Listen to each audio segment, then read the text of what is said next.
After China's first electromagnetic catapult aircraft carrier, the Fujian, was commissioned, the operational effectiveness of the carrier air wing achieved a qualitative breakthrough. Multiple types of main carrier-based aircraft have completed electromagnetic catapult takeoff and arrested landing training on the Fujian.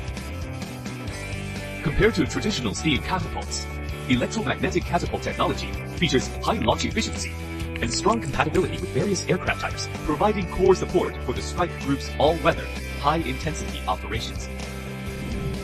Not long ago, the newly commissioned Type 055 10,000-ton destroyer further strengthened the escort force of the carrier strike group. As a core escort ship of the carrier strike group, the Type 055 destroyer plays a key role in fleet air defense, long-range strike, anti-submarine, and anti-missile mission. Meanwhile, China's new Type 076 amphibious assault ship, the Sichuan, completed its maiden sea trial in November 2025. With a displacement of over 40,000 tons, it is also equipped with an electromagnetic catapult system and is a brand new amphibious warfare platform built by China.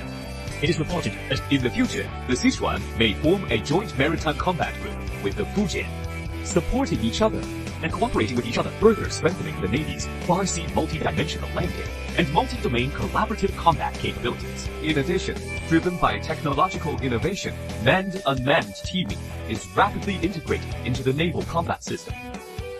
Previously, the joint formation of the GJ-11 stealth, UAV, and manned fighters, like the J-20, made a public appearance. In future far-sea operations, unmanned equipment will undertake forward reconnaissance, electronic suppression, firepower guidance, precision strikes, and other multiple missions, deeply integrating with manned combat platforms and traditional combat equipment to build a multi-dimensional, integrated maritime combat network, further enhancing the long-range strike and battlefield survivability of the carrier strike group. From technological breakthroughs to practical combat training, from single-ship combat capability to systematic coordination, the Chinese carrier strike group always focuses on preparing for war, steadily advancing various construction and training tasks, continuously honing far-sea combat capabilities, and striving to forge an elite maritime force, safeguarding national sovereignty, security, and development interests.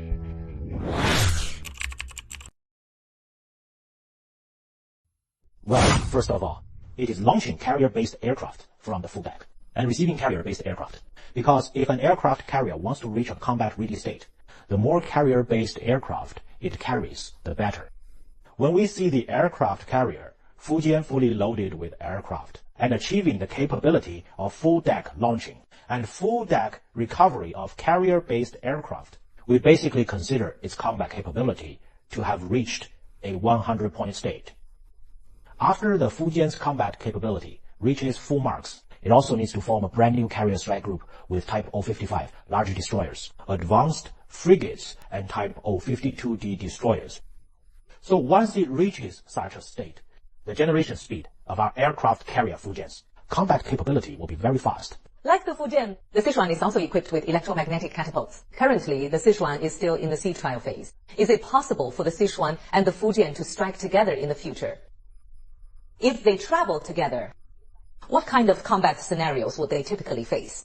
And how would they cooperate? As for the Sichuan, it is a Type 076 amphibious assault ship, and it is the lead ship of this class of amphibious assault ships.